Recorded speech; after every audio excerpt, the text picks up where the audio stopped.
आज आपका टॉपिक है वाच्य। देखो, वाच्य का मतलब होता है बोलने का तरीका। बोलने का तरीका। पहला सवाल तो यही पूछा जाता है कि वाच्य का शाब्दिक अर्थ क्या होता है। वाच्य का शाब्दिक अर्थ होता है बोलने का तरीका। दूसरा सवाल ये पूछा जाता है कि वाच्य के प्रकार कितने हैं। तो वाच्य के आपके कितने प्रकार हैं? 3 प्रकार हैं। 3 प्रकार जैसे कर्तृवाच्य, कर्मवाच्य और भाववाच्य। अब देखो, सवाल करने का तरीका आना चाहिए। ज़्यादा पढ़ा हुआ कोई महत्वपूर्ण नहीं होता है, लेकिन उससे अच्छा होता है कि आप सही तरीके से सवाल को मेंटेन कीजिए। जैसे एक प्रकार तो है कर्तृवाच्य, दूसरा प्रकार है आपके कर्मवाच्य और तीसरा प्रकार है भाववाच्य। पहला सवाल यही है कि वाच्य का शाब्दिक अर्थ क्या। वाच्य का शाब्दिक अर्थ है बोलने का तरीका। उसके बाद पूछा जाता है कर्तृवाच्य, कर्मवाच्य, भाववाच्य। अच्छा, एक थोड़ा सा ये ध्यान रखना, कर्तृवाच्य शब्द शुद्धि में गलत नहीं लिखना है, क्योंकि कई बार हम गलत लिख देते हैं, यहाँ पर द्वित कर देते हैं, वो गलत है। ध्यान रखने का तरीका यही है, ऊपर अगर आपके रे लिखा हुआ है तो ये ध्यान रखना, उससे पहले कभी द्वित नहीं आएगा। चाहे आप कर्ता लिखो, चाहे आप कर्तव्य लिखो, और या भले आप कर्तृ लिखो। तो कर्तृवाच्य, कर्मवाच्य और भाववाच्य 3 प्रकार है। अब देखो, सवाल बिल्कुल इजी है।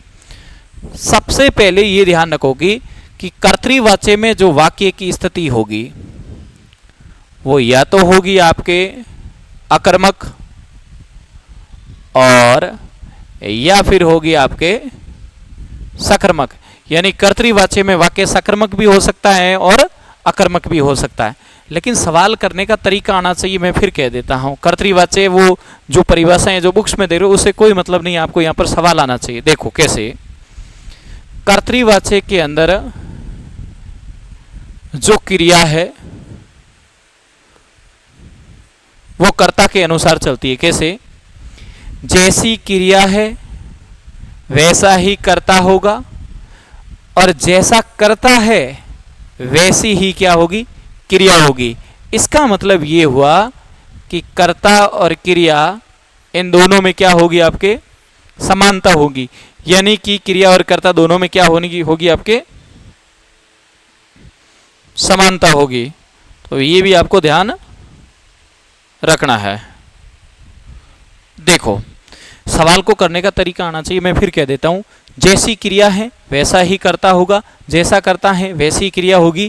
क्रिया और कर्ता दोनों में क्या होनी चाहिए? समानता होनी चाहिए। इसका मतलब एक उदाहरण से मैं एक उदाहरण दूंगा, एक उदाहरण में कर्तृवाच्य और कर्मवाच्य दोनों ही कंप्लीट हो जाएंगे, लेकिन पहले थोड़ा थोड़ा इसकी परिभाषाओं को समझो आप। कर्मवाच्य में क्या होगा?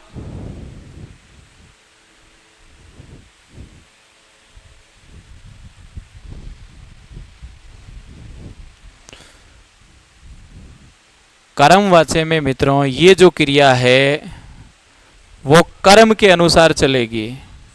इसका मतलब ये हुआ कि यहां पर क्रिया और कर्म इन दोनों में क्या होगी? इन दोनों में समानता होगी। इसका मतलब ये हुआ कि यहां पर किसका प्रभाव नहीं है? मित्रों, यहां पर कर्ता का कोई प्रभाव नहीं है, और यहां पर किसका प्रभाव है? कर्ता का। एक उदाहरण से दोनों हो जाएंगे। ढंग से समझने की कोशिश करना। मैं अभी एक उदाहरण दूंगा। देखो, एक उदाहरण देता हूं, इसको बाद में वापस लिख देंगे। एक उदाहरण, जैसे रमेश पुस्तक पढ़ता है। इसी प्रकार से एक उदाहरण आएगा एग्जाम के अंदर। वहां आपको ये ध्यान रखना है कि ऑप्शन आएंगे, या तो ये कर्तृवाच्य है, या ये कर्मवाच्य है, या ये भाववाच्य। कुछ भी नहीं करना है। आगे जो यहां पर ये नाम लिखा हुआ है, आगे ये जो नाम लिखा हुआ है जैसे रमेश, अगर यहां पर पुरुष लिखा हुआ है तो पुरुष की जगह महिला लिख देना। अगर यहाँ पर महिला लिखा हुआ तो महिला की जगह पुरुष लिख देना। जैसे ही आप पुरुष की जगह महिला का नाम लिखते हो, लिखने के बाद अगर पीछे वाली क्रिया परिवर्तन होती है, वापस ध्यान से समझो, पुरुष की जगह महिला का नाम या महिला की जगह पुरुष का नाम लिखते हो, पीछे वाली क्रिया परिवर्तन होती है तो कर्तृवाच्य है। और पुरुष की जगह महिला का नाम लिखते हो या महिला की जगह पुरुष का नाम लिखते हो, पीछे वाली क्रिया परिवर्तन नहीं होती है तो समझ जाना फिर उदाहरण कौन सा हो जाएगा, कर्मवाच्य। कैसे देखो, जैसे अभी मैं लिखता हूं सीता पुस्तक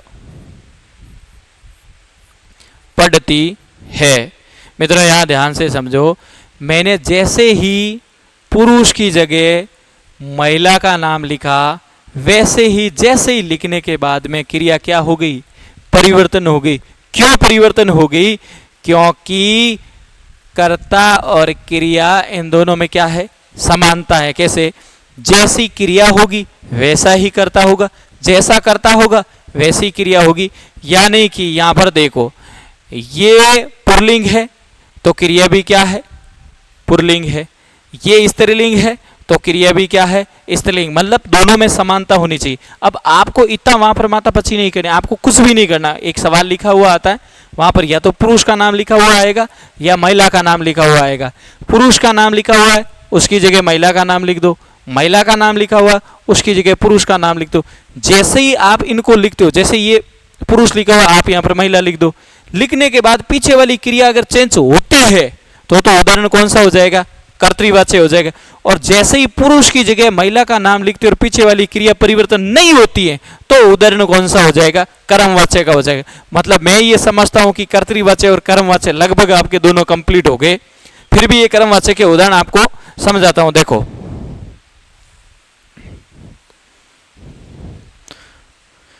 जैसे उदाहरण आया, रमेश के द्वारा पुस्तक पढ़ी गई है। अब पेपर वाला फिर पूछ रहा है कि ये उदाहरण या तो कर्तृवाच्य का है कि कर्मवाच्य का है कि भाववाच्य का। मैंने फिर कहता हूं, जो पुरुष लिखा हुआ है वहां पर एग्जाम में कोई ना कोई तो लिखा हुआ आएगा ही आएगा। जो पुरुष लिखा हुआ है उसकी जगह अपनी मर्जी से किसी महिला का नाम लिख दो। फिर यहाँ पर आपने अपनी मर्जी से नाम लिख दिया सीता। अब सीता लिखने के बाद अगर पीछे वाली ये क्रिया है, जैसे ये क्रिया है, ये क्रिया परिवर्तन होती है तो उदाहरण कौन सा है, कर्तृवाच्य। और आप पुरुष की जगह महिला का नाम लिख रहे हो, ये वाली क्रिया परिवर्तन नहीं होती है तो समझ जाना फिर उदाहरण कौन सा है, कर्मवाच्य। तो देखो, सीता के द्वारा पुस्तक पढ़ी गई है। मित्रों, मैंने पुरुष की जगह महिला का नाम लिख दिया, लेकिन फिर भी क्रिया में कोई परिवर्तन नहीं आया है। क्रिया में परिवर्तन इसलिए नहीं आया था क्योंकि मैंने ये कहा था, यहां पर देखो आराम से पूरी परिभाषा यहां शो हो रही है। देखो क्यों, क्योंकि कर्ता का यहां पर कोई प्रभाव है ही नहीं। ये देखो, कर्ता का यहां पर कोई रोल नहीं है। क्यों? क्योंकि क्रिया किसके अनुसार चल रही है, क्रिया मित्रों कर्म के अनुसार चल रही है। इसीलिए यहां पर क्रिया और कर्म दोनों में क्या है, समानता है। इसलिए ध्यान रखना। ये देखो, अब क्रिया और कर्म में समानता कैसे, ये पुस्तक शब्द है क्या, स्त्रीलिंग शब्द है तो यहां पर क्रिया भी क्या है, स्त्रीलिंग है। अब ये पुस्तक है क्या, पुस्तक कर्म है, ये क्या है, ये क्रिया है। और कर्म और क्रिया इन दोनों में क्या आ रही है, समानता है। तो आपको इतना, ये तो समझाने वाली बात हुई, आपको इतना तो कुछ करना है ही नहीं। आपको तो बस एक नाम चेंज करना है। नाम चेंज होने के बाद क्रिया चेंज हुई, कर्तृवाच्य।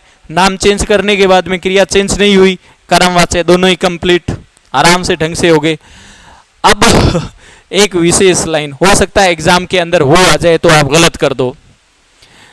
जैसे उदाहरण आ गया, मान लो रमेश ने पुस्तक पढ़ी, तो आप सोचोगे गुरुजी ने कहा है कि भाई रमेश ने पुस्तक पढ़ी, सीता ने पुस्तक पढ़ी, अब यहां पर परिवर्तन नहीं हो रहा, वहां पर गलती करनी ही नहीं है। ने विभक्ति का प्रयोग देखते ही कुछ भी नहीं सोचना है मित्रों। ने विभक्ति का प्रयोग हमेशा ही कर्तृवाच्य में ही होगा। नोट लगा के लिख सकते हो कि ने विभक्ति का प्रयोग हमेशा कहां होगा, कर्तृवाच्य में होगा। तो ये गलती नहीं होनी चाहिए। फिर वहां पर ये मत कर देना कि सीता ने पुस्तक पढ़ी, रमेश ने पुस्तक पढ़ी, परिवर्तन नहीं है, कर्मवाच्य, गलत हो जाएगा। क्यों? क्योंकि ने विभक्ति का प्रयोग हमेशा ही कहां पे होगा, आपके कर्तृवाच्य में होगा। अब देखो कर्मवाच्य आपके ढंग से समझ में आ गया, कर्मवाच्य में ही। अब बचा कौन सा है, भाववाच्य। देखो भाववाच्य,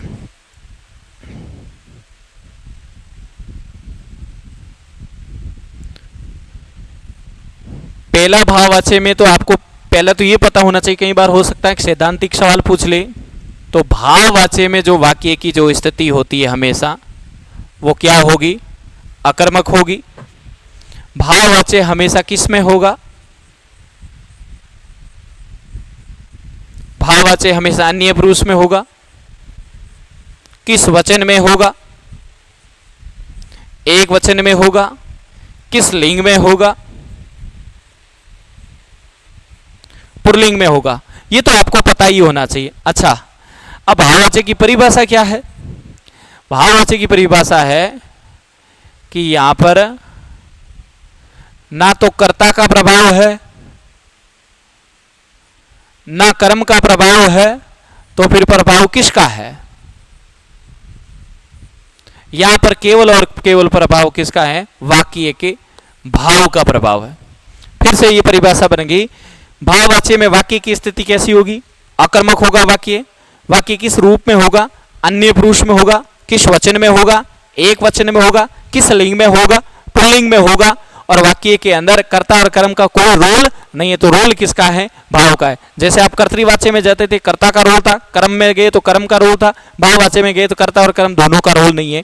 अब मैं ये समझता हूं कि कोई भी अगर क्वेश्चन एग्जाम के अंदर पूछा जाता है, वहां पर इसको करने का आप तरीका उल्टा रखो। कैसे कि यहां पर कभी भी वाक्य सकर्मक नहीं होगा, ऐसे इस तरीके से ऐसे उल्टा पढ़ो। यहां पर वाक्य हमेशा उत्तम पुरुष और मध्यम पुरुष में नहीं होगा, इस तरीके से उल्टा पढ़ो। यहां पर वाक्य किस रूप में नहीं होगा, बहुवचन में नहीं होगा। यहां पर वाक्य किस में नहीं होगा, स्त्रीलिंग में नहीं होगा। मतलब दोनों तरीकों से पढ़ लो, उल्टा पढ़ लो इसको। और होगा किस में, आकर्मक में होगा, अन्य पुरुष में होगा, एक वचन में होगा और पुल्लिंग में होगा। किस में नहीं होगा, सकर्मक में नहीं होगा, उत्तम और मध्यम में नहीं होगा, और बहुवचन में नहीं होगा, और स्त्रीलिंग में नहीं होगा। तो दोनों का आपको तरीका आना चाहिए कि भाई ये दोनों तरीकों के अंदर ये नहीं तो ये गलत हो जाएगा, ध्यान रखना। अब ये तो बात हुई समझाने की, भाव में आपको सवाल करना कैसे है, तरीका आना चाहिए, बस बिल्कुल इजी है। देखो हमेशा ये ध्यान रखना है कि यहां पर कर्ता किससे जुड़ा हुआ होगा, ये पहचान है किसी भी सवाल को करने का, ये तरीका है। कर्ता किससे जुड़ा हुआ होगा, से जुड़ा हुआ होगा। लेकिन मित्रों विशेष तौर से ध्यान रखना है कि यहां पर वाक्य की स्थिति कैसी होगी। वाक्य यहां पर हां और नहीं इन दोनों में जवाब देगा, क्योंकि फिलिंग हमेशा फिक्स होती ही नहीं है। फिलिंग हमेशा अपन फिक्स नहीं कह सकते भाई। अगर वाक्य कर्तृवाच्य में जाता था तो हम फिक्स कह देते थे, कर्मवाच्य में जाता था तो हम फिक्स कह देते थे, लेकिन यहां पर तो भाव है। आपने क्रिकेट का मैच देखा होगा, युवराज सिंह जब नए जमाने के खिलाड़ी थे तब खेल रहे थे, तो हर मैच में युवराज सिंह 50 मार रहे थे। तो लोगों को ये विश्वास आ गया कि अब युवराज खेलने के लिए आएंगे, मैच जिताएंगे, 50 रन कम से कम बनाएंगे। लेकिन अंतिम समय में युवराज सिंह कम रन बनाने लगे, तो अब लोगों के अंदर धारणा आ गई कि यार युवराज सिंह कम रन बना लें। अब उनके दिमाग में फिर आगे वाले मैच में चल रहा है कि यार पीछे वाला स्कोर देके गजब खेल रहे हैं, अब वाला देके तो नहीं खेल रहे हैं। अब उनके अंदर एक फीलिंग, भाव, असमर्थता आ गई कि क्या पता युवराज सिंह कुछ भी कर सकते हैं। मित्रों ऐसी स्थिति वाक्य में होती है जिसमें हम कुछ फिक्स नहीं जवाब दे सकते, हाँ या ना दोनों हो सकता है। तब वाक्य की स्थिति कैसे हो जाएगी, भाववाच्य में हो जाएगी। उदाहरण देखो, उदाहरण से आपको पता चल जाएगा। जैसे युवराज से खेला नहीं जाता। यहां कह रहा नहीं, यहां कह रहा है जाता, यानी कि मना भी किया जा रहा है, हाँ भी भरा जा रहा है। अगर किसी वाक्य में पहले मना किया जाता है फिर हाँ भरा जाता है तो ऐसा वाक्य कहाँ चला जाएगा? भाववाच्य में चला जाएगा। यानी किसी भी वाक्य में कंडीशन इस तरीके से आ जाती है तो वाक्य की स्थिति ध्यान रखना कहाँ चली जाएगी? भाववाच्य में चली जाएगी।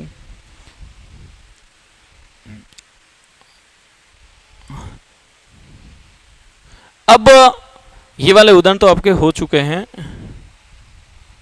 देखो कुछ एक गलतियां हो सकती है, जैसे मान लो कर्तृवाच्य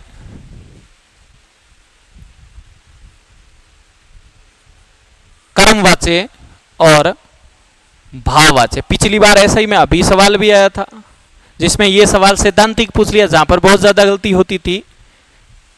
लेकिन ये तो विशेष तौर से आप ध्यान रखोगे कि नए विभक्ति का प्रयोग कहां पे है? कर्तृवाच्य में।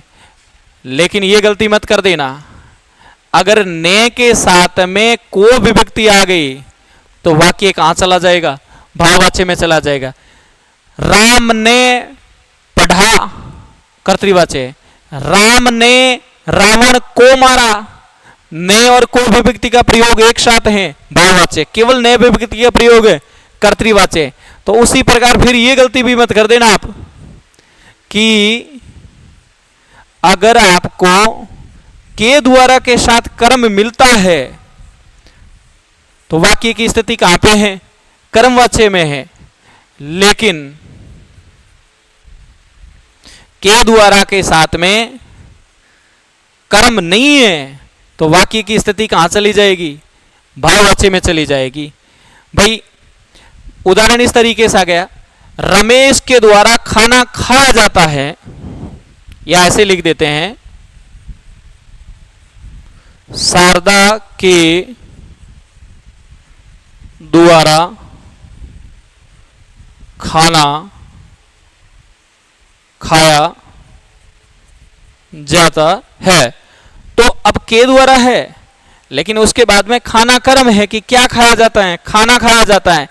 यानी इसके साथ अगर कर्म आ गया तो कर्मवाच्य। लेकिन उदाहरण ऐसे है शारदा के द्वारा खाया जाता है, कर्म को हटा दिया है तो वाक्य की स्थिति कहां चली जाएगी? भाववाच्य में चली जाएगी। तो तीनों ही गलती नहीं होनी चाहिए। केवल नए विभक्ति का प्रयोग है, कर्तृवाच्य। नए के साथ में को विभक्ति का प्रयोग है, भाववाच्य। के द्वारा के साथ में कर्म आए तो कर्मवाच्य। के द्वारा के साथ कर्म नहीं आए तो उदाहरण कहां चला जाएगा? भाववाच्य के अंदर चला जाएगा। ये गलती नहीं होनी चाहिए। अब एक सवाल विशेष तौर से गलती होती है जो आपकी ये हो जाती है, और ये सवाल अभी एग्जाम में आए भी थे। सैद्धांतिक सवाल किस तरीके से पूछ लिया था कि यहां पर अकर्मक और सकर्मक दोनों का प्रयोग होता है कर्तृवाच्य में, कर्मवाच्य में केवल और केवल आपके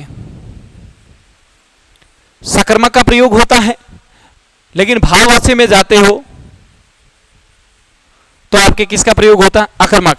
अब पेपर वाले ने सवाल क्या पूछ लिया? पेपर वाले ने ये पूछ लिया, सवाल ऐसे थे इस तरीके से, अभी ऑप्शन थे किसी एग्जाम के अंदर कि निम्न में से कौन सा कथन गलत है? 4 ऑप्शन थे, उसमें से एक कथन गलत था, 3 कथन सही थे। सवाल वहां पर था क्या कर्तृवाच्य के उदाहरण कर्मवाच्य में बदले जाते हैं? सवाल नंबर 1, बिल्कुल बदले जाते। कैसे? यहां सकर्मक वाले उदाहरण यहां सकर्मक में चले जाएंगे, इसलिए ये उदाहरण तो सही हो गया, यानी कि ये ऑप्शन सही हो गया कि कर्तृवाच्य के उदाहरण कर्मवाच्य में बदले जाते हैं, बिल्कुल बदले जाते हैं। सकर्मक का उदाहरण सकर्मक में बदला जाएगा।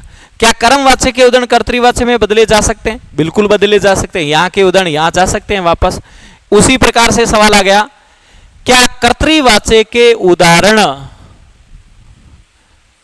भाववाच्य में बदले जाते हैं? बिल्कुल बदले जाते हैं, क्योंकि यहां अकर्मक के उदाहरण यहां अकर्मक में परिवर्तन हो जाएंगे, इसलिए ये ऑप्शन भी सही है।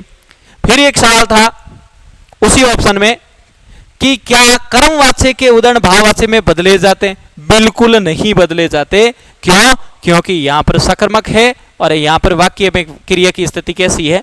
अकर्मक है। तो वहां पर 4 ऑप्शन थे, निम्न में से कौन सा कथन गलत है? तो ये कथन गलत हो गया। सबसे टफ टॉपिक माना जाता है, लेकिन ये इजी है, कुछ भी नहीं करना है। कोई भी सवाल दिया हुआ आता है वहां पुरुष लिखा हुआ आएगा, उसकी जगह आप महिला लिख देना। पुरुष की जगह जैसे ही महिला लिखते हो और पीछे वाली क्रिया परिवर्तन होती है तो कर्तृवाच्य, और पुरुष की जगह महिला लिखते हैं और पीछे वाली क्रिया परिवर्तन नहीं होती है तो कर्मवाच्य। इतना करते ही कर्तृवाच्य और कर्मवाच्य दोनों ही हो जाते हैं। और किसी भी वाक्य में हाँ या नहीं, यानी नहीं और जा सकता, नहीं और हो सकता, इस प्रकार के शब्द दिखते हैं तो वाक्य की स्थिति कहां चली जाएगी? भाववाच्य में चली जाएगी। नए विभक्ति का प्रयोग देखते हो तो कर्तृवाच्य, नए के साथ में को विभक्ति का प्रयोग देखते हो तो भाववाच्य, और के द्वारा के साथ में कर्म आता है तो कर्मवाच्य, के द्वारा के साथ में कर्म नहीं आता है तो वाक्य कहां चला जाएगा? आपके भाववाच्य में चला जाएगा। बस इतना सा टॉपिक है।